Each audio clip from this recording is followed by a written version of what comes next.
How are you?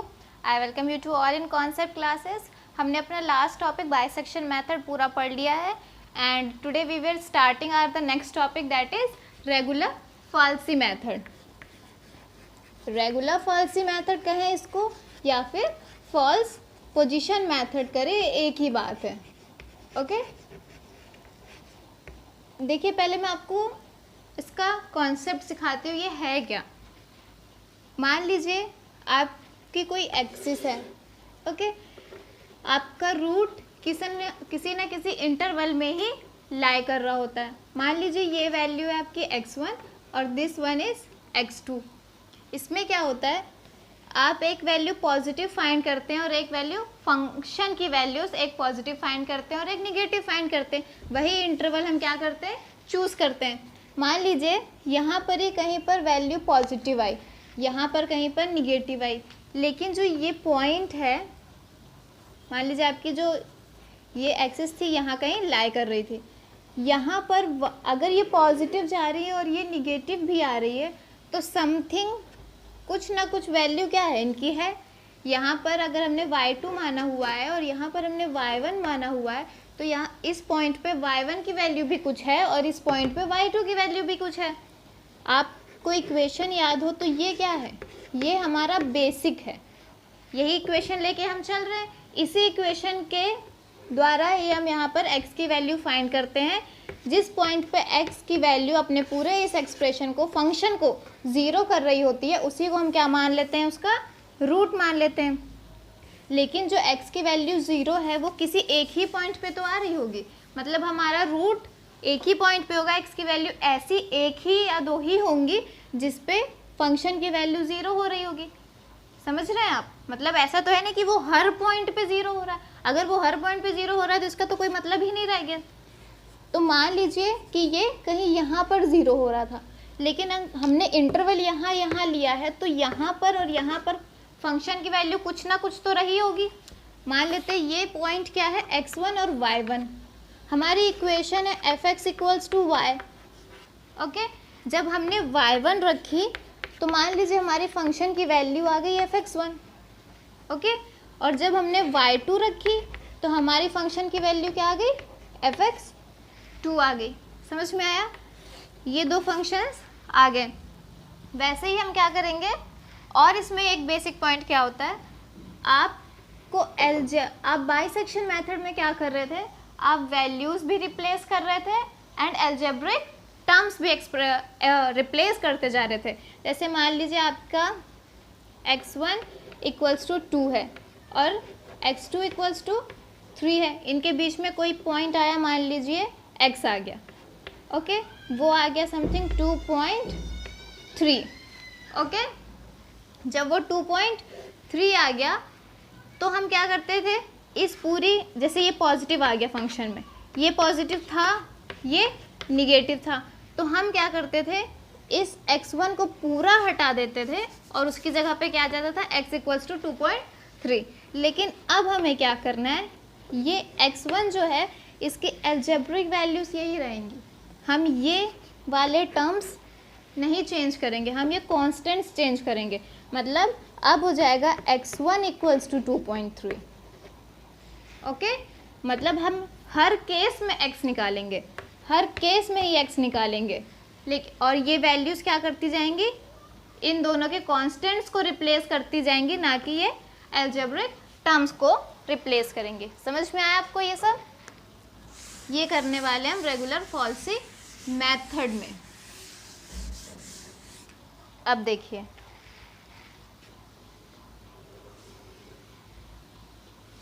ये है आपका कोई x6, ये x, ये y। यहाँ पर क्या कर रहा है आपका, कहीं पर ग्राफ लाई कर रहा है। ग्राफ मतलब वही रूट वाला जिस पे फंक्शन की वैल्यू हमें चेक करनी है। मतलब f(x = 0) यहाँ पर है, यहाँ पर कहीं अल्फा है आपका। मान लीजिए ये पॉइंट क्या है, x1 है, ये पॉइंट क्या है, x2 है। समझ में आया? ये पॉइंट क्या कर रहे हैं फ्रेंड्स, ये पॉजिटिव फंक्शन शो कर रहा है, ओके, और ये क्या कर रहा है, निगेटिव फंक्शन शो कर रहा है। अगर ये पॉजिटिव है और ये निगेटिव है और यहाँ पर इसकी कुछ ना कुछ वैल्यू भी है, समझ रहे हैं आप। मान लीजिए ये यहाँ पर y1 है और यहाँ पर इसके लिए ये y2 है और ये निगेटिव में होगा क्योंकि ये अपोजिट डायरेक्शन में है। ये डिस्टेंस क्या हो गई, y1 होगी। समझ में आया आपको। देखिए अब हमने क्या किया, ये जो टॉप पॉइंट था एक फंक्शन के, उसके दूसरे फंक्शन के बॉटम पॉइंट से ज्वाइन कर दिया। अब ज्वाइन क्यों किया, एक स्ट्रेट लाइन में ज्वाइन किया। और ओके, ये स्ट्रेट ही है, आप देख लीजिएगा। ये हमने क्या किया, एक स्ट्रेट लाइन में ज्वाइन कर दिया। अब इसको हमने ज्वाइन किया, क्यों किया, ये भी एक पॉइंट बनता है क्योंकि हम बाइसेक्शन मेथड में तो ऐसा कुछ नहीं कर रहे थे, सिंपली रूट फाइंड कर रहे थे। इसमें देखिए ये जो 2 पॉइंट है ये काफ़ी दूर हैं रूट से, लेकिन जो हमने ये लाइन ड्रॉ की है ये क्या है, काफ़ी ज़्यादा पास आ गई है, किसके, रूट के पास आ गई। हमें तो ऐसी पॉइंट चाहिए ना जो रूट के पास हो। जितने ज़्यादा हम स्टार्टिंग में ही पास में आ जाएंगे रूट के, उतने स्टेप्स क्या हो जाएंगे, कम हो जाएंगे। अगर हम अप्रोच यहाँ से यहाँ करना चालू कर दे तो यहाँ आते आते आई थिंक 12 to 13 स्टेप्स चले जाएंगे। लेकिन अगर हम यहीं से स्टार्ट करेंगे तो बहुत ही कम स्टेप्स लगेंगे और जल्दी भी हो जाएगा। ठीक, ये क्या है, ग्राफ है और ये उसी पॉइंट पे हमने क्या ड्रॉ कर लिया है, कॉर्ड, जो कि ज़्यादा नियरर है रूट से। अब देखिए यहाँ से लेके यहाँ तक की डिस्टेंस ये क्या है, x2। ओके, यहाँ से यहाँ तक की डिस्टेंस क्या है, x1 है। ये डिस्टेंस क्या है, y2 माइनस y2, समझे आप लोग, माइनस y2 है ये डिस्टेंस। अगर हमें ये हमने क्या किया, अपने ग्राफ को एक्सटेंड किया और इससे पॉइंट से मिला दिया। ठीक, ये वाली पूरी डिस्टेंस क्या हो जाएगी, मतलब यहाँ से ले, मतलब यहाँ से यहाँ तक की पूरी डिस्टेंस, ये जो डिस्टेंस होगी पूरी, ये क्या हो जाएगी, y1 प्लस करना है, लेकिन ये वैल्यू क्या है, क्योंकि ये y1 है और यहाँ से लेके यहाँ तक y2 है, लेकिन y2 निगेटिव में है, सो y1 माइनस y2, ये वाली वैल्यू आ गई। समझ में आपको। फिर उसके बाद देखिए यहाँ तक वैल्यू x2 थी, यहाँ से यहाँ तक की वैल्यू x1 थी, तो अगर हमें ये वैल्यू फाइंड करनी है, समझ रहे हैं, तो हमें इस पूरी में से इतनी माइनस करनी होगी।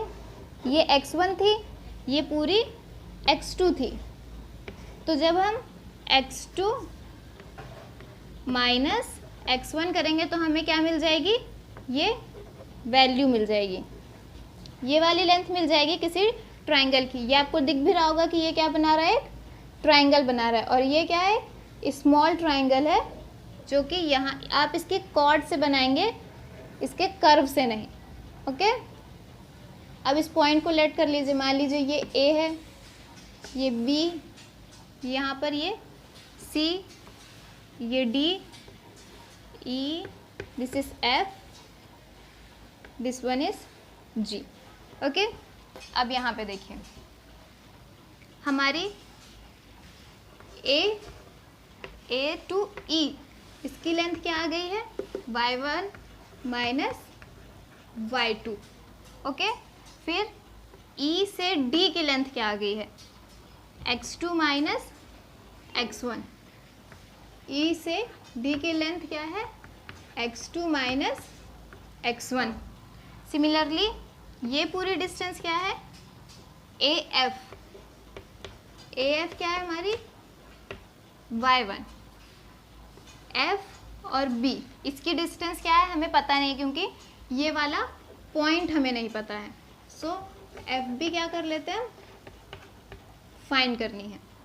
ओके, और ये 0 से यहाँ तक की डिस्टेंस, क्योंकि यहाँ से यहाँ तक, यहाँ पर क्या कर रहा है हमारा, रूट लाई कर रहा है, तो अगर हमें OB फाइंड करनी है, हमने माना है कि यहाँ पर हमारा अप्रॉक्सीमेशन रूट लाई कर रहा है, सो OB क्या हो जाएगी हमारी, OF प्लस FC, OFC हो जाएगी, OF plus FB, sorry FB हो जाएगी। हमें यहीं से यहीं तक डिस्टेंस फाइंड करनी थी। OF की वैल्यू क्या है, x1, प्लस एफ बी की वैल्यू क्या है हमें नहीं पता, सो हम वो फाइंड करेंगे। ओके अब देखिए, अब हम क्या करेंगे, इसमें रूट्स फाइंड करेंगे। लेकिन आप देखिए ये क्या है, ये ट्राइंगल एक ए एफ बी सिमिलर है ए ई डी के। इट मीन्स आपने कॉन्ग्रुएंसी पढ़ी हो तो उस हिसाब से भी ये कॉन्ग्रुएंट भी हो रहे हैं ट्राइंगल। अगर ये सिमिलर है, सिमिलर से मतलब इनका थीटा इक्वल है। सो आपने tan थीटा पढ़ा हो, आई थिंक ये 9th में था। tan थीटा ये क्या होता है, base upon perpendicular, base upon perpendicular होता है।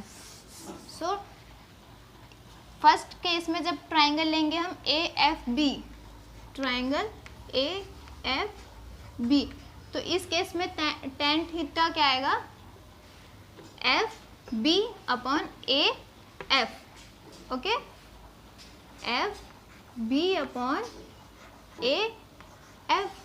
अब देखिए यहाँ पर हमने किस किस की वैल्यू फाइंड की है, एफ बी की वैल्यू हमें फाइंड करनी है। सो एफ बी की प्लेस पे एफ बी आ गया, ए एफ की वैल्यू क्या है y1। सिमिलरली दूसरा ट्राइंगल लेंगे तो वो क्या है ए ई डी। ओके सो ए ई डी, इसके लिए बेस क्या है ई डी और इसका परपेंडिकुलर क्या है ए ई। सो ई डी की वैल्यू हमने क्या फाइंड की है x2 माइनस x1 और ए ई की वैल्यू क्या फाइंड की हमने y1 माइनस y2। अब इन दोनों के थीटा इक्वल है, मतलब ये दोनों वैल्यूज भी आपस में क्या हो रही होंगी, इक्वल हो रही होंगी। सो ये देखिए इन दोनों को इक्वल कीजिए, F B upon y1 equals to x2 minus x1 upon y1 minus y2, cross multiply. So F B क्या आ जाएगा हमारा, ये y1 इधर चला जाएगा तो x2 माइनस x1, इससे क्या मल्टीप्लाई होगा y1 और नीचे क्या बचेगा हमारा y1 माइनस y2। ओके ये आपकी एक एफ बी की वैल्यू आ गई। और आपने यहाँ पर क्या लिखा हुआ है ये देखिए, ओ बी कैसे आएगा, जब हम O F plus F B को प्लस करेंगे या फिर x1 प्लस एफ बी को प्लस करेंगे। सो ओ बी ही तो हमारा रूट की डिस्टेंस बताएगा ना, इसलिए हम ओ बी फाइंड कर रहे हैं अप्रॉक्सीमेट रूट की। सो x1 प्लस ये रखेंगे x2 minus x1 it is y1 upon y1 minus y2।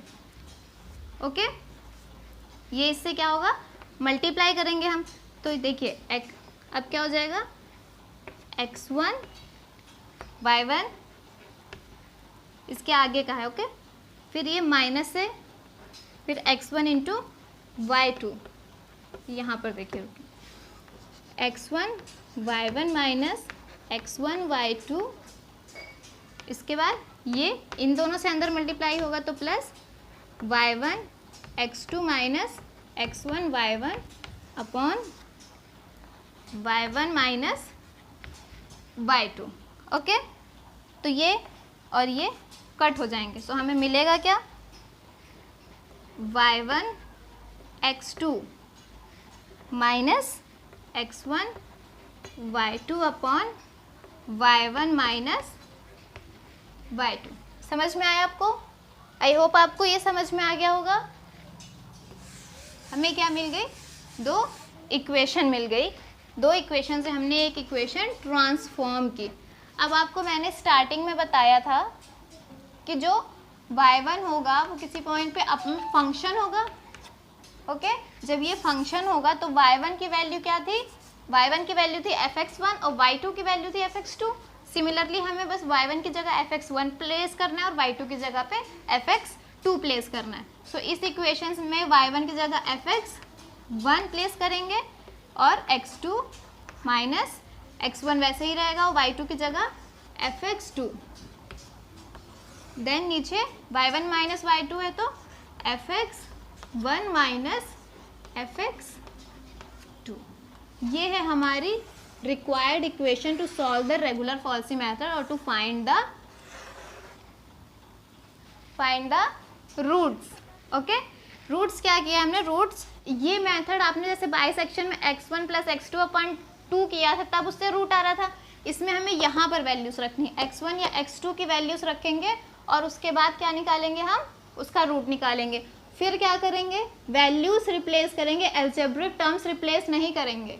Algebraic terms क्या होंगे, ये x3 है तो अगले पॉइंट में हम x0 की वैल्यू में x3 की वैल्यू पुट करेंगे और उस पर फंक्शन चेक करेंगे और फिर जब वो x आ जाएगा तो फिर इनकी वैल्यूज पे रखते जाएंगे और मेथड रिपीट करते जाएंगे। समझ में आया आपको?